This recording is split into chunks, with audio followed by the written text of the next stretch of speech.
এলো মাহে রমজান, এলো রমজান, আল্লাহ তাআলার যে করুণা মহান, আল্লাহ তাআলার যে করুণা মহান। এলো মাহে রমজান, এলো রমজান। আসসালামু আলাইকুম ওয়া রাহমাতুল্লাহি ওয়া বারাকাতুহু। ইন্নাল হামদালিল্লাহ নাহমাদুহু ওয়া নুসাল্লি আলা রাসূলিহিল কারীম। সুপ্রিয় দর্শক, যারা এই মুহূর্তে আমাদেরকে দেখছেন সবাইকে স্বাগত জানাচ্ছি। আপনারা দেখছেন নেক্সাস টেলিভিশনের রমজানের বিশেষ আয়োজন Madani house travels and tours নিবেদিত এলো মাহে রমজান, সহযোগিতায় ইরশাদুল উম্মাহ আল ইসলামিয়া, ঢাকা। প্রতিদিন এই সময়ে এই ক্ষণে আমরা আপনাদের সামনে উপস্থিত হই একটি নির্দিষ্ট বিষয় নিয়ে। নবীজি সাল্লাল্লাহু আলাইহি ওয়াসাল্লামের চিরাচরিত যে অভ্যাস ছিল দান করা, সেই বিষয়টি নিয়ে আজকে আমরা আপনাদের সামনে উপস্থিত হয়েছে। দান, নবীজি সাল্লাল্লাহু আলাইহি ওয়াসাল্লাম সারা বছর দান করতেন এবং এমন দান করতেন নিজের ঘরে কিছুই থাকতো না। রমজান যখন আসতো তখন তার দানের পরিমাণ হতো বেগবান বাতাসের মতো, কাররিহিল মুরসালা। তো এই রমজানুল মুবারকে দান, এই বিষয়টি নিয়ে আলোচনা করার জন্য স্টুডিওতে আমন্ত্রিত হয়েছেন শেখ হাবিবুল্লাহ সিরাজি হাফিজাহুল্লাহ। চলুন আমরা শেখের সাথে পরিচিত হব, আলোচনা শুনব।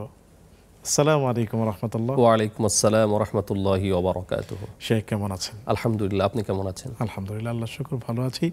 আপনাকে আমরা নেক্সাসের পক্ষ থেকে এবং সকল দর্শক শ্রোতার পক্ষ থেকে অনেক শুকরিয়া জানাচ্ছি। জি, আপনাকে অসংখ্য ধন্যবাদ জানাচ্ছি। জি, এই যে রমজানুল মুবারক যাচ্ছে, দান করার ব্যাপারে কি আসলে কোনো শ্রেষ্ঠত্ব আছে কিনা? জি, বিসমিল্লাহ, আলহামদুলিল্লাহ, ওয়াসসালাতু ওয়াসসালামু আলা রাসূলিল্লাহি ওয়া বাদ। আপনি খুব সুন্দর একটি বিষয় শিরোনাম নির্ধারণ করেছেন, আপনাকে এই জন্য ধন্যবাদ। রাসূল আকরাম সাল্লাল্লাহু আলাইহি ওয়াসাল্লামের মূল যে বৈশিষ্ট্য ছিল সেটি হলো তার কাছে 3 দিন জমা থাকবে এমন কোনো বস্তু উনি রাখতেন না। অর্থাৎ কোনো দান করার উপযুক্ত কোনো বিষয় আছে, 3 দিন তার বাড়িতে থাকতো না, তার আগেই রাসূল সাল্লাল্লাহু আলাইহি ওয়াসাল্লাম দান করে দিতেন। আর এই রমাদান মাসে দানের ক্ষেত্রে রাসূল সাল্লাল্লাহু আলাইহি ওয়াসাল্লামের চরিত্র ছিল ফালা রাসূলুল্লাহ সাল্লাল্লাহু আলাইহি ওয়াসাল্লাম বিল খায়রি মিনার রিহিল মুরসালা, যে প্রবাহিত বাতাস এর চেয়েও বেশি। এটা কেমন, যে যখন অনেক বাতাস বহমান হয় বা বাতাস প্রবাহিত হয়, তখন কি আমরা বাতাসকে গুনতে পারি বা গোনার সুযোগ হয় না, বা এটা সম্ভব না। তো রাসূল আকরাম সাল্লাল্লাহু আলাইহি ওয়াসাল্লাম রমাদান মাসে এর চেয়েও বেশি দান করতেন, যেটা গোনা সম্ভব না, যেটা পরিমাণ করা সম্ভব না, যেটা আসলে ধারণা করা সম্ভব না। এই জন্য আমরা তো সারা বছর দান করি, রমাদান মাসে আমরা আমাদের অন্তর যেন আরও বেশি বিগলিত হয়, আরও নরম হয় দানের ক্ষেত্রে। কারণ আমাদের সমাজে একটা ধারণা আছে যে দান করলে মনে হয় কমে যায়, অথচ হাদিসে কুদসিতে আল্লাহ রাব্বুল আলামিন এই আমাদের আদম সন্তানকে উদ্দেশ্য করে বলছেন, ইয়াবনা আদম আনফিক উনফিক আলাইক, যে হে আদম সন্তান, তুমি যদি বেশি বেশি দান করো তাহলে আমি তোমাকে বেশি দিব। এই জন্য এটি কিন্তু একটা বাহ্যিকতা এবং সত্য যে আমাদের সমাজে যারা বেশি দান করে তারা দেখবেন যে আসলে হতাশায় থাকে না, অস্থিরতায় থাকে না, এবং তারা কিন্তু আসলে ওইভাবে থাকে না, টেনশনে থাকে না। তারা কিন্তু দেখা যাচ্ছে যে তারা যতই দান করছে আল্লাহ রাব্বুল আলামিন তাদেরকে অভাব দিচ্ছেন না। এবং এটি হাদিসেও আছে, মা নাকাসাস সাদাকাতু মিন মালিন, যে দান করলে এটি কমে না, দান করার মাধ্যমেই কিন্তু মূলত বাড়ে।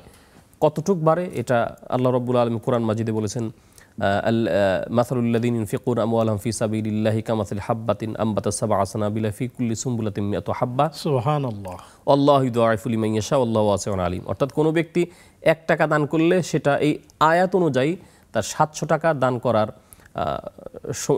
700 গুণ আল্লাহ রাব্বুল আলামিন বাড়িয়ে দেন। কিন্তু এরপরে আয়াতের শেষাংশে আবার আল্লাহ রাব্বুল আলামিন বলছেন আল্লাহু ইউদাইফু লিমান ইয়াশা, এটা তো মিনিমাম। অর্থাৎ কেউ 1 টাকা দিলে 700 গুণ বাড়িয়ে দেবেন, এটা হচ্ছে মিনিমাম। আল্লাহ চাইলে আরও অনেক বেশি দিবেন, এবং আল্লাহ রাব্বুল আলামিন তো তার ব্যাপারে সুন্দর ধারণা পোষণ করতেই বলেছেন। তো আমরা তো 1 টাকা দান করে আল্লাহ রাব্বুল আলামিনের কাছে সুন্দর ধারণা পোষণ করব যে তিনি যেন আমাদেরকে আরও বেশি বাড়িয়ে দেন। এই জন্য রমাদান ছাড়া আমরা যারা রয়েছি তারা তো দান করি, রমাদান মাসে যেন আমাদের অন্তরটা আরও বেশি বিগলিত হয়, আরও বেশি যেন নরম হয় দানের ক্ষেত্রে। এবং রমাদান মাসে কিন্তু দানের অনেক খাতও রয়েছে, তো আমরা যেন রমাদান মাসে আরও বেশি বেশি দান করি। আল্লাহ রাব্বুল আলামিন তৌফিক দান করুন। এই যে আমরা দান করব, দান করার ক্ষেত্রে কে অগ্রাধিকার পাবে, কাকে আমরা আগে দান করব? অনেক সময় সে কেমন হয়, নিজের মা তার প্রয়োজন, নিজের ভাইয়ের প্রয়োজন, কিন্তু অনেকেই মসজিদে দান করছেন, বিভিন্ন খাতে দান করছেন, ফটো সেশন করছেন, কিন্তু নিজের ভাই অনাহারে অর্ধাহারে আছে, নিজের মা তার প্রয়োজনে আছে, যদি বলতেন।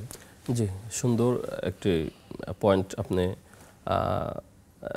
তুলে এনেছেন যে আমার দান পাওয়ার সবচেয়ে অগ্রগামী কারা। এ প্রসঙ্গে একটি হাদিস উপস্থাপন করছি। হাদিসটি আবু হুরায়রা রাদিয়াল্লাহু তাআলা আনহু থেকে বর্ণিত।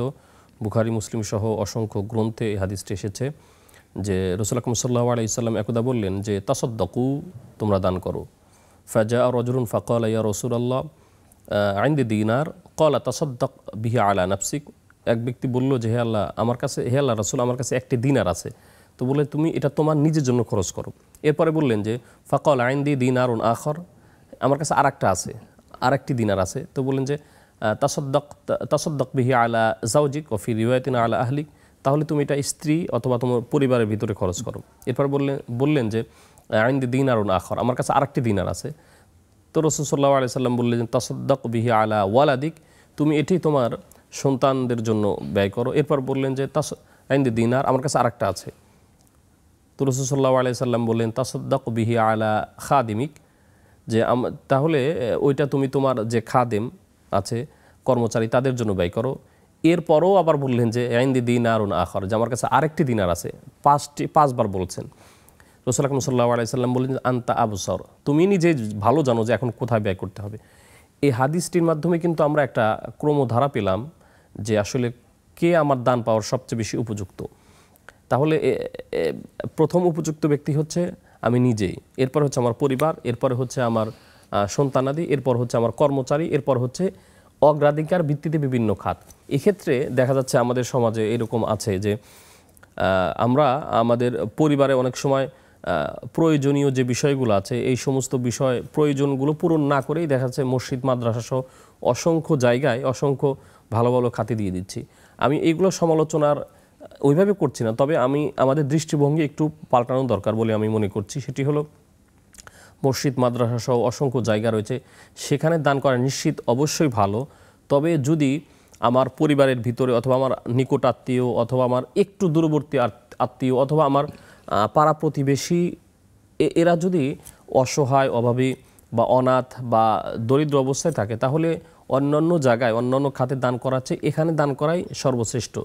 এবং এখানে দান করা শুধু উত্তম না, এখানে সওয়াবের দিক দিয়েও দ্বিগুণ। রাসূল আকরাম সাল্লাল্লাহু আলাইহি সাল্লাম একটি হাদিসে বলেছেন যে লাহা আজরান, আজরুস সাদাকা ও আজরুল করাবা, নিকট আত্মীয় অর্থাৎ নিজের সন্তানাদি, মা বাবা, ভাই বোন, এরপর প্রতিবেশী, নিকট আত্মীয়, দূরবর্তী আত্মীয়, এই যে এদের মাঝে ব্যয় করলে আল্লাহ রাব্বুল আলামিন অন্যান্য জায়গায় ব্যয় করার চেয়ে দ্বিগুণ সওয়াব দিবেন। কি দ্বিগুণ সওয়াব? লাহা আজরান, আজরুস সাদাকা ও আজরুল করাবা। একটি হচ্ছে দান করার সওয়াব, আর একটি হচ্ছে দানের মাধ্যমে সম্পর্ক তৈরি হলো, আত্মীয়তার সম্পর্ক বজায় থাকলো, এটির সওয়াব। সুপ্রিয় দর্শক, দেখছেন আপনাদের প্রিয় আয়োজন Madani house travels and tours নিবেদিত এলো মাহে রমজান, সহযোগিতায় ইরশাদুল উম্মাহ আল ইসলামিয়া, ঢাকা। অনুষ্ঠানের এ পর্যায়ে নিচ্ছি ছোট্ট একটি বিজ্ঞাপন বিরতি, ফিরছি একটু পর। আল্লাহ তাআলার যে করুণা মহান, এলো মাহে রমজান, এলো রমজান। আসসালামু আলাইকুম ওয়া রাহমাতুল্লাহি ওয়া বারাকাতুহু। সুপ্রিয় দর্শক, বিরতির পর সাদর আমন্ত্রণ জানাচ্ছি আপনাদের প্রিয় আয়োজন Madani house travels and tours নিবেদিত এলো মাহে রমজানি, সহযোগিতায় ইরশাদুল উম্মাহ আল ইসলামিয়া, ঢাকা। আলোচনা করছেন শেখ হাবিবুল্লাহ সিরাজি। আলোচনার বিষয় রমাদানে দান, কারা বেশি হকদার, কাদেরকে আমি আগে দান করব। চলুন শেখের কাছেই যাচ্ছি। মৌলিকভাবে আমি আমার দান পাওয়ার সবচেয়ে উপযুক্ত হচ্ছে আমি, আমার পরিবার, আমার সন্তানাদি, আমার আত্মীয় স্বজন, আমার পাড়া প্রতিবেশী। এরপরে রাসূল আকরাম সাল্লাল্লাহু আলাইহি সাল্লাম বলেছেন আনতা আবসার, যে তুমি এইগুলো দান করার পর তুমি নিজেই ভালো বুঝবে যে কোথায় দান করতে হবে। এরপরে যদি মনে হয় যে আমার আর আত্মীয় স্বজনের ভিতরে কেউ এবার এরকম অভাবই নেই, তখন আমি সেই ক্ষেত্রে মাদ্রাসা, মসজিদ, তারপর রাস্তাঘাট সহ অসংখ্য অগণিত বিভিন্ন জায়গায় আমি দান করব। তবে আমি আবারও বলছি, আমি মাদ্রাসা, মসজিদ সহ অন্যান্য যে ধর্মীয় প্রতিষ্ঠান, এগুলো দান করার ক্ষেত্রে অনুদ্বুদ্ধ করছি না, অনুৎসাহিত করছি না। আমি জাস্ট আপনার প্রশ্নের পরিপ্রেক্ষিতে যেটা বলতে চাচ্ছি সেটি হলো যে ইসলাম আমাদেরকে যে ধারাবাহিকতা, যে ক্রমধারা শিখিয়েছে, সেভাবেই দান করাই সবচেয়ে উত্তম। তবে এখানে আরেকটি বিষয় অবশ্যই বলে রাখা উচিত যে দানের ক্ষেত্রে দুটি বিষয় অবশ্যই খেয়াল রাখতে হবে। একটি হচ্ছে যে দান করার পর আমি যেন কাউকে খোটা না দেই অথবা তাকে কষ্ট না দিই। আল্লাহ রাব্বুল আলামিন স্পষ্টই বলেছেন যে ইয়া আইয়ুহাল্লাযীনা আমানু লা তুবতিলু সাদাকাতিকুম বিল মান্নি ওয়াল আযা, যে হে ঈমানদারগণ তোমরা দান করার পর আবার সেটা খোটা দিও না বা অন্য কোনো মাধ্যমে তাকে কষ্ট দিও না। এই দুটি কাজ যে করবে, খোটা দেওয়া অথবা ওই দান করার প্রভাব খাটিয়ে তার উপর অন্যায় বা অন্য যে কোনো বিষয় করার চেষ্টা করবে, যে কোনো বিষয়, তাহলে এর মাধ্যমে লা তুবতিলু সাদাকাতিকুম, এর মাধ্যমে তোমার দানটা বাতিল করে দিবেন আল্লাহ রাব্বুল আলামিন।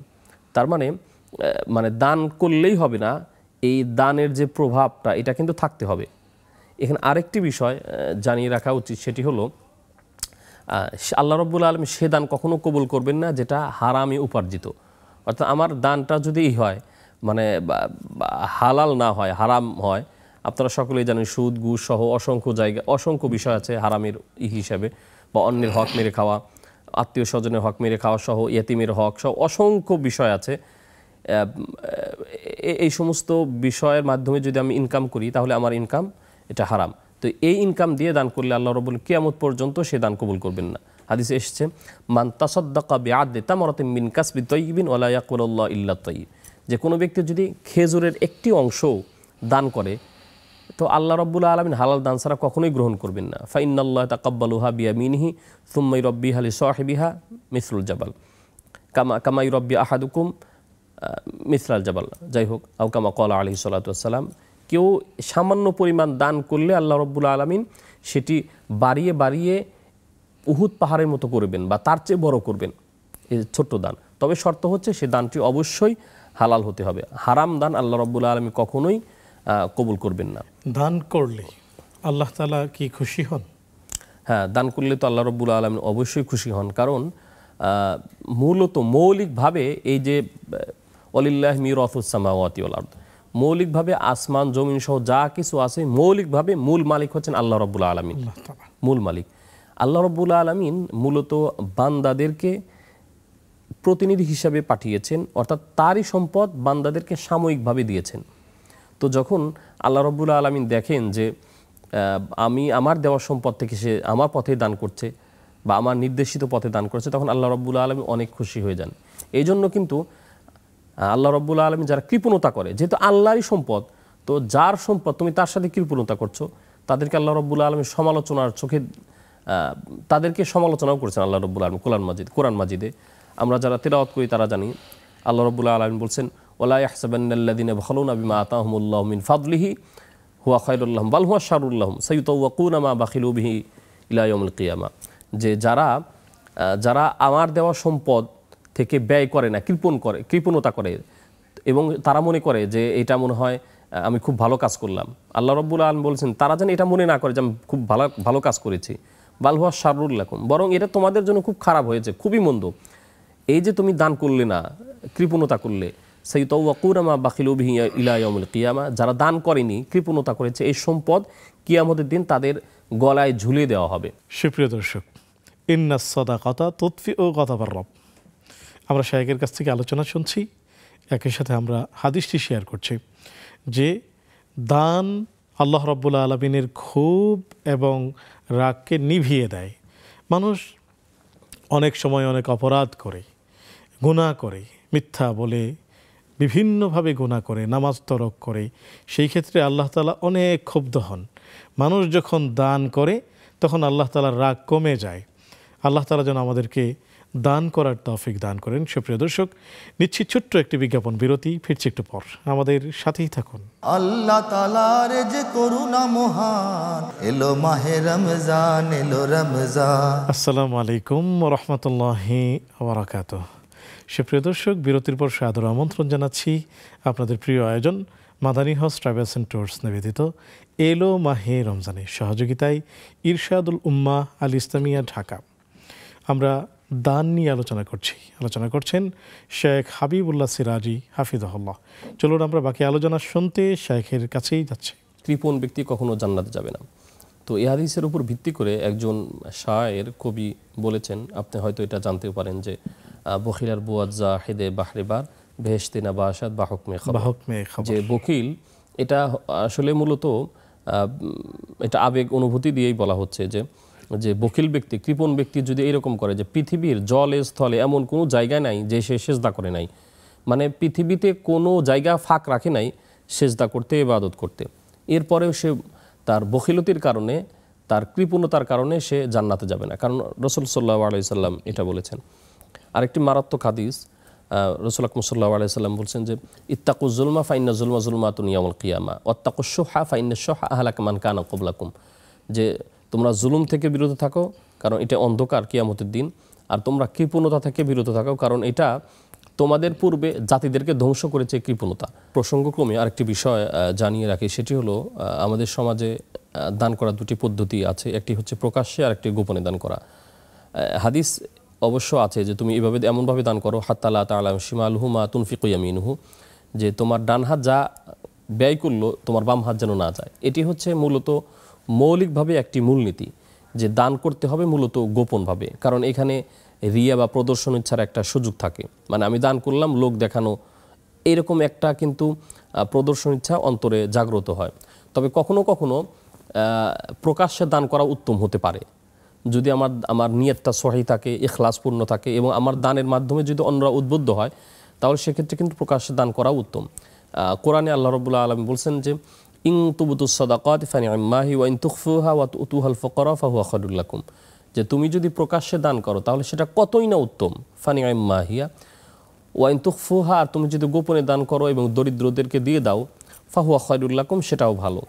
এইখানে দানের দুটি পদ্ধতি আল্লাহ রাব্বুল আলামিন বলেছেন, প্রকাশ্যে দান করা, গোপনে দান করা। তবে এখানে বাক্যের যে শব্দ আল্লাহ রাব্বুল আলামিন ব্যবহার করেছেন, যে পরিভাষা ব্যবহার করেছেন, তাতে মনে হচ্ছে যে অনেক সময় গোপনের চেয়ে প্রকাশ্যে দান করা বেশি উত্তম, কারণ আল্লাহর বাচনভঙ্গি, বলার বাচনভঙ্গি তাই ইঙ্গিত দিচ্ছে। ফানি'ম্মাহি, যে তুমি যদি প্রকাশ্যে দান করো তাহলে সেটা কতই না উত্তম, আর যদি তুমি গোপনে দান করো এটাও কিন্তু ভালো। তার মানে যদি এরকম হয় যে কোনো মাজলিসে, কোনো প্রোগ্রামে বা কোনো বৈঠকে কাউকে দান করতে হবে, গরিব দুঃখীদের দান করতে হবে, বা একটা প্রতিষ্ঠানে দান করতে হবে, মাদ্রাসা মসজিদ সহ, সেখানে যদি আমি বলি যে আমি এত টাকা দিব, আমার নিয়ত সহি আছে, তাহলে আমার কথা শুনে আমার এই দানের বিষয়টি অন্যকে উদ্বুদ্ধ করতে পারে। হয়তো আমি না বললে সে 1000 টাকা দিত, কিন্তু আমি বলার কারণে সে হয়তো 5000 টাকাও দিবে। অথবা এক জায়গায় মাদ্রাসায় বিল্ডিং হবে, একটা মসজিদ হবে, সেখানে যদি আমি বলি যে এখানে আমি এত টাকা ব্যয় করব, তো আমার কথা শুনে যদি আমার প্রতি উদ্বুদ্ধ হয়ে যে অন্যরা আর একটু বেশি দেয়, বাড়িয়ে দেয়, তাহলে কিন্তু সেই ক্ষেত্রে গোপনে দান না করে প্রকাশ্যে দান করাই উত্তম। কিন্তু মৌলিকভাবে হলো গোপনে দান করাটাই মূলত নিয়ম। তো এটাও আসলে পরিস্থিতির উপর নির্ভর করবে যে আসলে কোন সময় কিভাবে দান করলে ভালো হবে। এটি হলো আসলে মৌলিক বিষয়, মূল বিষয়। অনেক শুকরিয়া শেখ, জাযাকুমুল্লাহু খায়রান।